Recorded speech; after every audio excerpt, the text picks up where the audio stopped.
আসসালামু আলাইকুম viewers, welcome to momos kitchen. আমার আজকের রেসিপিতে থাকছে গরুর মাংস ভুনা। গরুর মাংস ভুনা যতই খাই ততই ভালো লাগে। রান্নাটা আসলে এক এক সময় এক একভাবে করে থাকি একটু বেশি স্পেশাল করার জন্য।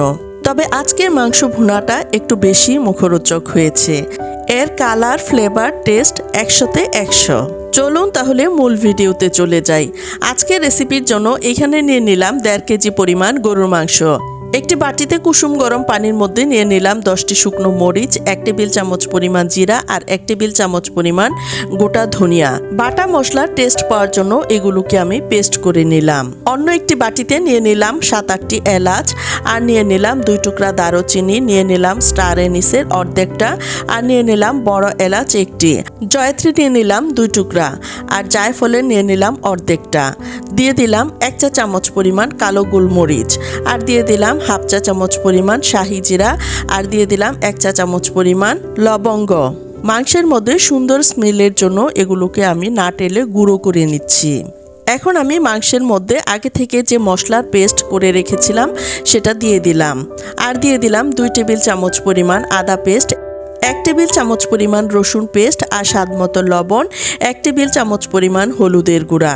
আর যেই গরম মশলাটা গুঁড়ো করে রেখেছিলাম সেখান থেকে দিয়ে দিলাম 2 চা চামচ পরিমাণ। এখন আমি মাংসের সাথে সবগুলো মশলাকে খুব ভালোভাবে মিশিয়ে নিচ্ছি। মশলাটা মেশানো হয়ে গেলে এখন আমি এই মাংসগুলোকে 30 মিনিট সময়ের জন্য রেস্টে রেখে দিচ্ছি।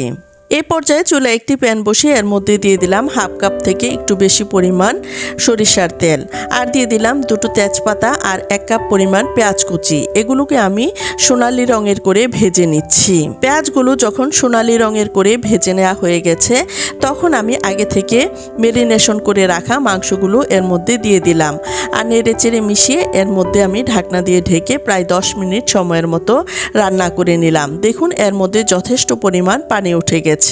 আবারও আমি ঢাকনা দিয়ে ঢেকে প্রায় 25 মিনিট সময়ের মতো কষিয়ে নিলাম, আর এরই মধ্যে আমি আরও কয়েকবার নেড়ে চেড়ে দিয়েছিলাম।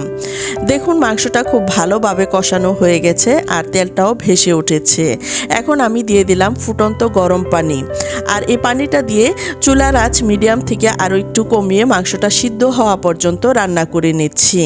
মাংসটা যখন অনেকটাই সিদ্ধ হয়ে গেছে তখন আমি এর মধ্যে গরম মশলার যে বাকি গুঁড়োটা রেখেছিলাম সেগুলো দিয়ে দিচ্ছি। রান্নার শেষ পর্যায়ে এই গরম মশলার গুঁড়োটা ব্যবহার করার কারণে এর মধ্যে সুন্দর একটি স্মেল চলে এসেছে। তবে এই রান্নায় আপনারা চেষ্টা করবেন সরিষার তেল ব্যবহার করার জন্য। আর একই নিয়মে আপনারা গরুর মাংসের পরিবর্তে খাসি বা মহিষের মাংসটাও রান্না করে নিতে পারবেন। এই মাংস ভুনাটা রুটি, পরোটা, সাদা ভাত, পোলাও, খিচুড়ি সব কিছুর সাথেই সার্ভ করতে পারেন।